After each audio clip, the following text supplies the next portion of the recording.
ایمان کی کیفیت، ایمان کی سچائی، ایمان کی صداقت وہ حضرت ابوبکر صدیق کی زندگی سے ہمیں صاف ملتی ہے۔ ہم مسلمان ہیں، ہم مومن کہلاتے ہیں، تو ایمان صرف یہ ٹوپی داڑھی کا نام نہیں ہے، نہ ہی جبے کپے کا نام ہے، اور نہ ہی ایمان صرف تمہارے نام رکھنے کا، احمد، محمد، عبداللہ، خالد نام رکھنے کا نام بھی ایمان نہیں ہے۔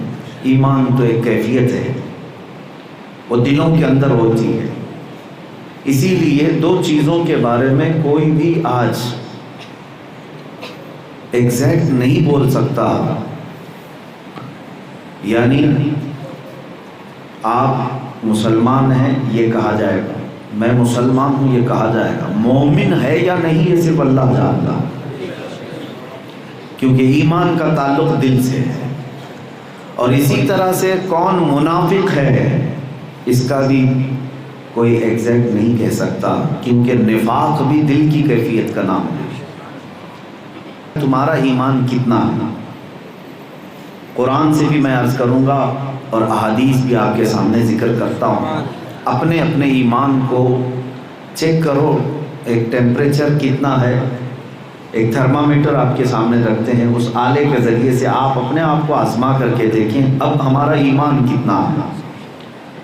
پہلی بات تو یہ ہے کہ قرآن کہتا ہے انما المؤمنون الذین اذا ذکر اللہ وجلت قلوبهم وَإِذَا تُلِيَتْ عَلَيْهِمْ آيَاتُهُ زَادَتْهُمْ إِيمَانًا وَعَلَىٰ رَبِّهِمْ يَتَوَكَّلُونَ۔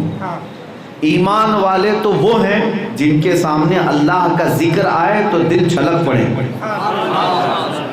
دلوں کے اندر خوشی جگمگائے۔ پہلی علامت ایمان والے کی، اللہ کا نام سنتے ہی وہ خوش ہو جائے۔ وَجِلَتْ قُلُوبُهُمْ، دل مچل جانا چاہیے۔ وَإِذَا تُلِيَتْ عَلَيْهِمْ آيَاتُهُ زَادَتْهُمْ إِيمَانًا، اور جب ان کے پاس اللہ کی آیتیں تلاوت کی جائیں تو ایمان اور بڑھ جاتا ہے۔ قرآن کی آیتیں ان کے سامنے تلاوت کی جائیں تو ایمان میں اضافہ ہو جاتا ہے، بڑھ جاتا ہے۔ یہ دوسری علامت۔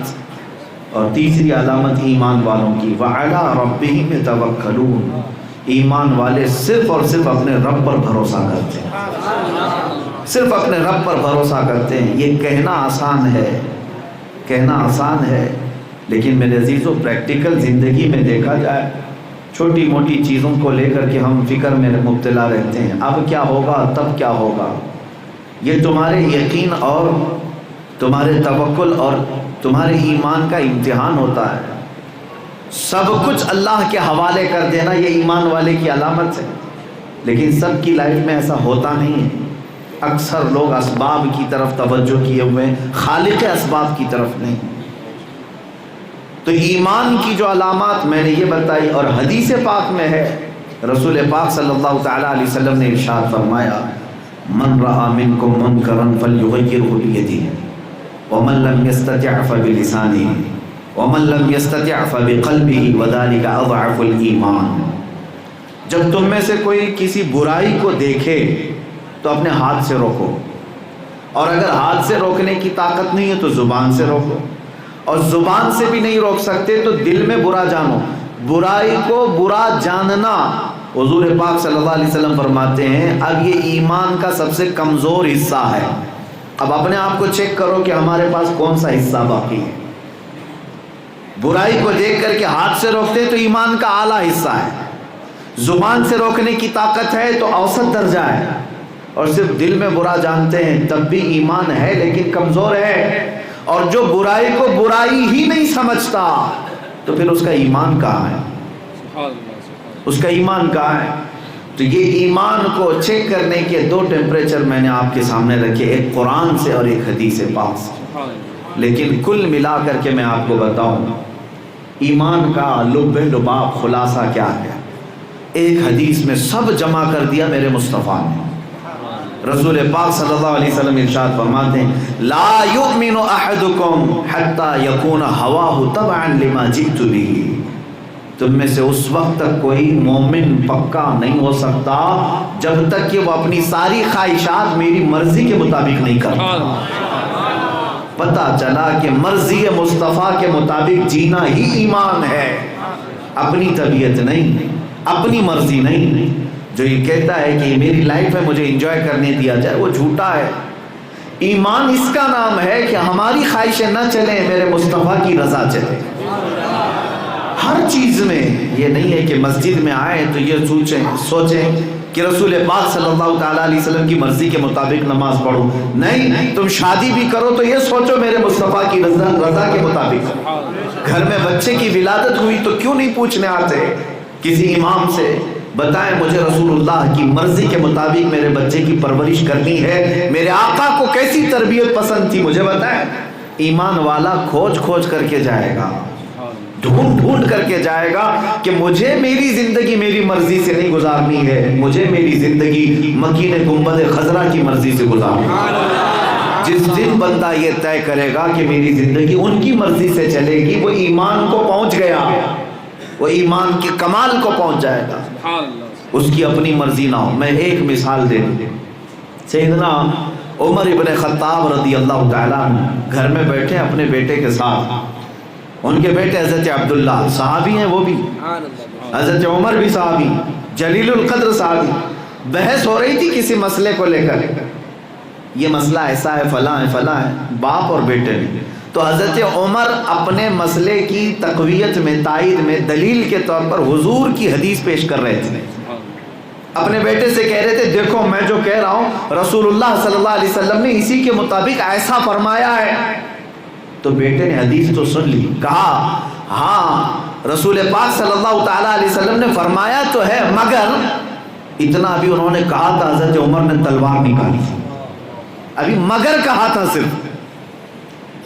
حضور نے فرمایا تو ہے مگر حالات زمانہ ایسے جیسے ہم لوگ تعویلات کرتے ہیں، مگر اتنا جملہ آیا تھا حضرت عمر نے تلوار نکال لی. کہا جملہ روک لو، میں فرمان رسول پیش کر رہا ہوں، اس کے بعد اگر مگر ہوا تو عمر کی چھت کے نیچے تیری کوئی جگہ نہیں ہے. یہ ایمان ہے.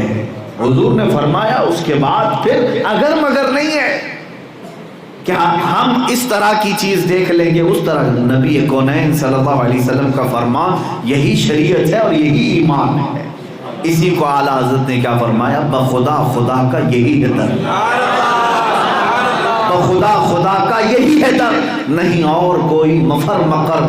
جو وہاں سے ہو یہی آ کے ہو، جو یہاں نہیں تو وہاں نہیں. نبی پاک صلی اللہ تعالی، اسی کو اقبال نے کہا بمصطفیٰ برساں خیش کے دی ہم آؤس، اپنے آپ کو رسول اللہ کے قدموں تک پہنچا دو، یہی دین ہے.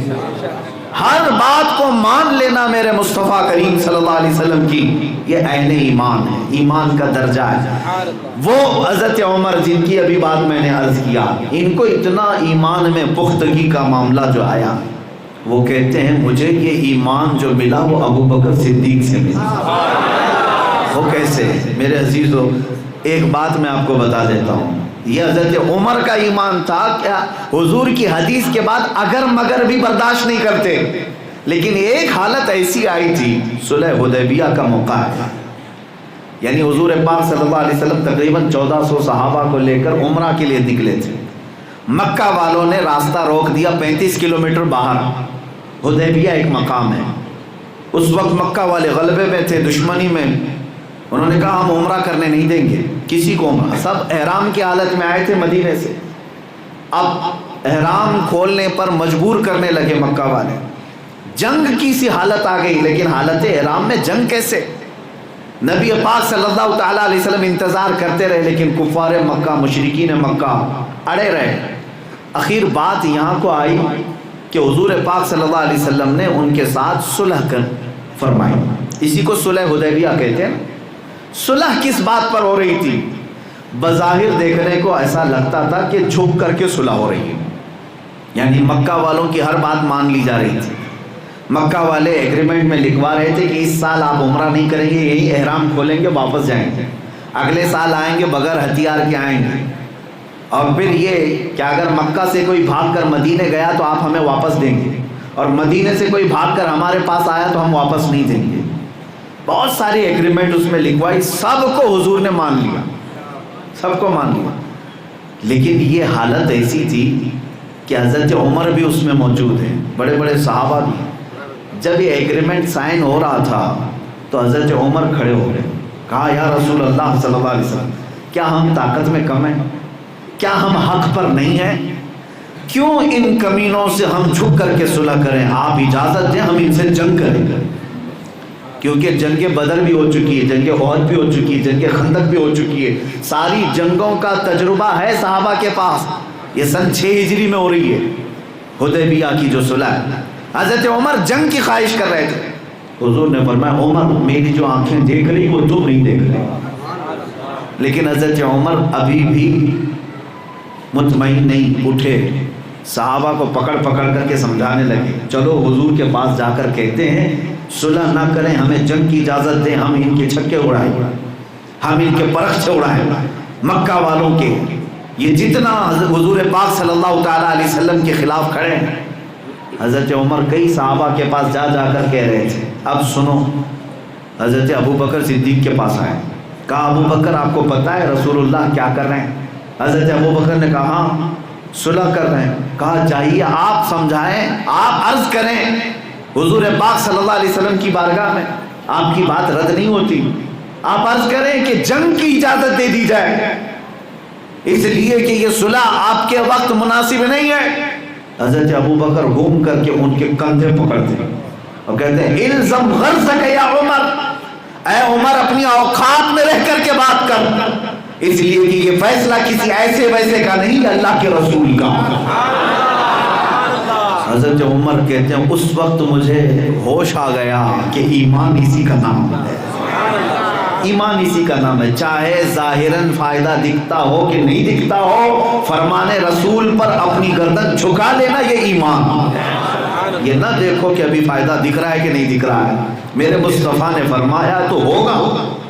یہ حضرت ابوبکر صدیق کا ایمان تھا، یہ کمال ایمان کو جو پہنچے۔ عزیزان گرامی وقار، انہی کے متعلق میں یہ ابھی حدیث کی مصداق یہی حضرت ابوبکر جو میں نے حدیث پڑھی، لا یؤمن احدکم حتی یکون ہواہ تبعا لما جئت بہ، اس وقت تک تم مومن پورے نہیں ہو سکتے جب تک اپنی خواہشات کو میری مرضی کے مطابق نہیں کرتے۔ یہ حضرت ابوبکر صدیق ہیں، جانتے ہو نبی پاک صلی اللہ تعالیٰ علیہ وسلم کی بارگاہ میں ہر چیز کیا اپنی انہوں نے نہیں لٹائی، اپنے مال، اپنے دولت، اپنے جائیداد، اپنے عزیز و اقارب، سب کچھ حضور پاک صلی اللہ تعالیٰ علیہ وسلم پر وار دیا تھا۔ یہ ایمان اپنی خواہشات کے مطابق نہیں دیا، یہاں تک کہ ایک دن گھر میں بیٹھے ہیں، ماں عائشہ صدیقہ ساری کائنات کی مومنوں کی ماں، ام المومنین، لیکن صدیق اکبر کی بیٹی، حضرت ابوبکر صدیق کی بیٹی، اور وہ بھی عمر میں کتنا فرق ہے، چھوٹی بیٹی ہے حضرت ابوبکر کی، لیکن جانتے ہو جب اپنی ہی بیٹی کو بلانا ہوتا تب بھی ام المومنین تھی، مومنوں کی ماں ہے، اپنی بیٹی ہے لیکن مومنوں کی ماں ہے۔ دسترخوان پر بیٹھے ہوئے حضرت ابوبکر صدیق حضرت عائشہ سے پوچھنے لگے، اے عائشہ تم نے میرے رسول مصطفیٰ کریم صلی اللہ علیہ وسلم کے ساتھ زندگی گزاری ہے، جب تمہارے گھر پر دسترخوان بچھتا تھا حضور کے ساتھ تو ذرا اس دسترخوان کی کیفیت بھی مجھے بتاؤ کہ حضور کیسے کھاتے تھے۔ یا اپنی بیٹی سے اپنی مرضی سے اگر کھانا ہو تو کوئی یہ نہیں پوچھے گا، جس کو یہ طلب ہے کہ میں اپنی مرضی سے نہیں جینا چاہتا رسول کی مرضی سے، وہ یہ سوال کرتا ہے۔ حضرت عائشہ صدیقہ کہتی ہیں میں نے زندگی پر حضور کی دسترخوان کو دیکھا، کبھی چھنے ہوئے آٹے کی روٹی نہیں کھائی، اور کبھی ایک دسترخوان پر حضور کے 2 سالن نہیں آئے، کبھی بھی حضور کے دسترخوان پر 2 سالن نہیں جمع ہوئے۔ یہ سن کر کے حضرت ابوبکر صدیق ہاتھ کھینچ لیے اور رو پڑے، آنکھوں میں آنسو آ گئے، اٹھ گئے، کہا جس کو اللہ تعالیٰ نے مالک جنت بنایا اس کی زندگی کا حال یہ تھا کہ دسترخوان پر کبھی چھنے ہوئے آٹے کی روٹی نہیں کھائے اور 2 سالن نہیں جمع کیے۔ عزیزان گرامی، اس کے بعد حضرت ابوبکر صدیق رضی اللہ تعالیٰ عنہ کا ہی تو یہ ایمان ہے کہ ہر چیز میں پوچھ کر کے عمل کیا جائے۔ آج ہم زندگی کو اس طرح سے گزار رہے ہیں جیسے ہم اپنی مرضی سے، اگر کچھ میچ ہو گیا تو سمجھتے ہیں سنت پر عمل ہو رہا ہے، میچنگ کرنے کا نام سنت نہیں ہے۔ جیسے بہت سارے لوگوں کی داڑھی یوں ہی نکل آئی اور ان کو ایسا لگتا ہے کہ ہم بھی سنت پر عمل کر رہے ہیں، یہ میچ ہو جانے کا نام سنت نہیں، بلکہ عزم اور ارادے کے ساتھ کرنے کا نام ایمان ہے۔ دنیا اگرچہ تانے مارتی ہو مگر میں میرے مصطفیٰ کی شکل پر جیوں گی۔ یہ نہیں کہ دنیا میں ابھی اچانک کوئی فیشن آ گیا جو سنت سے میچ ہو رہا ہے تو میں بھی رکھ لیا۔ یہ ایمان کی کیفیت نہیں ہے، نہ ہی یہ سنتوں پر عمل کی کیفیت ہے۔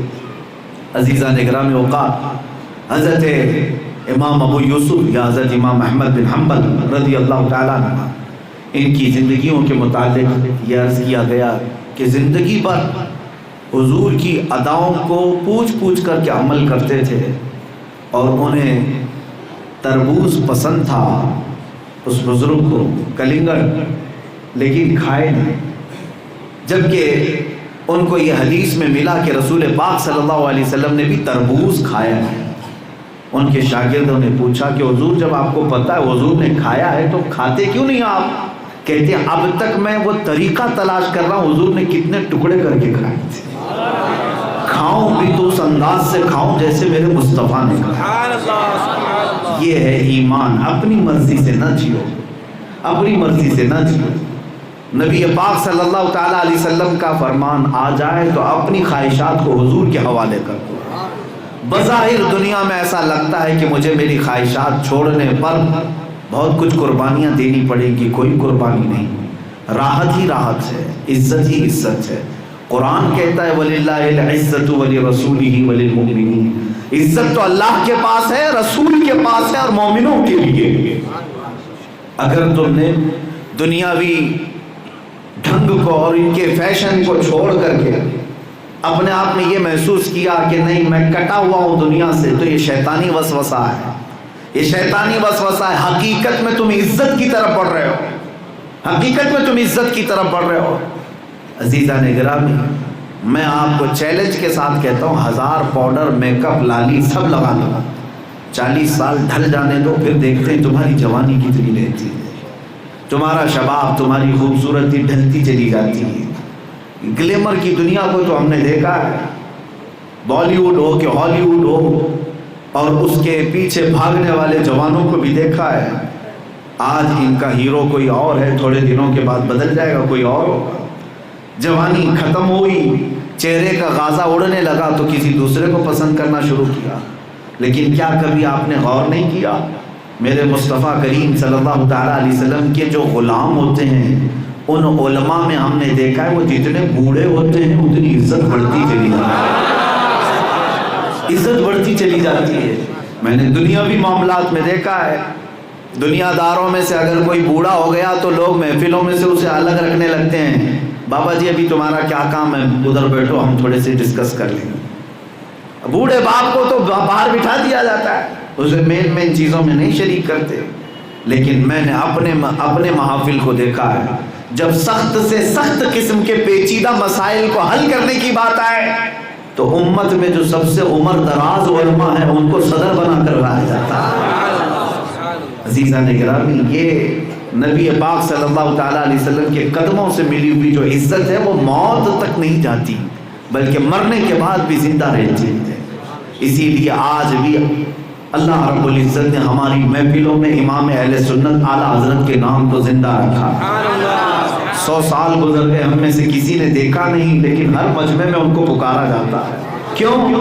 اس لیے کہ اس مرد مجاہد، اس مجدد اعظم نے اپنی مرضی سے زندگی نہیں گزاری، زندگی گزاری تو مصطفیٰ کریم کی مرضی سے گزاری، پوری زندگی وقف کیا تھا نبی پاک کے حوالے۔ اس لیے رب تبارک و تعالی نہ ان کا نام مرنے دیتا ہے نہ کلام مرنے دیتا ہے، کلام بھی زندہ ہے، نام بھی زندہ ہے۔ اسی لیے اس زندگی کے اہم اصول کو سمجھ لو، اس اصول کو سمجھ لو، ان کی بات کرو اور ہر دل پہ راج کرو۔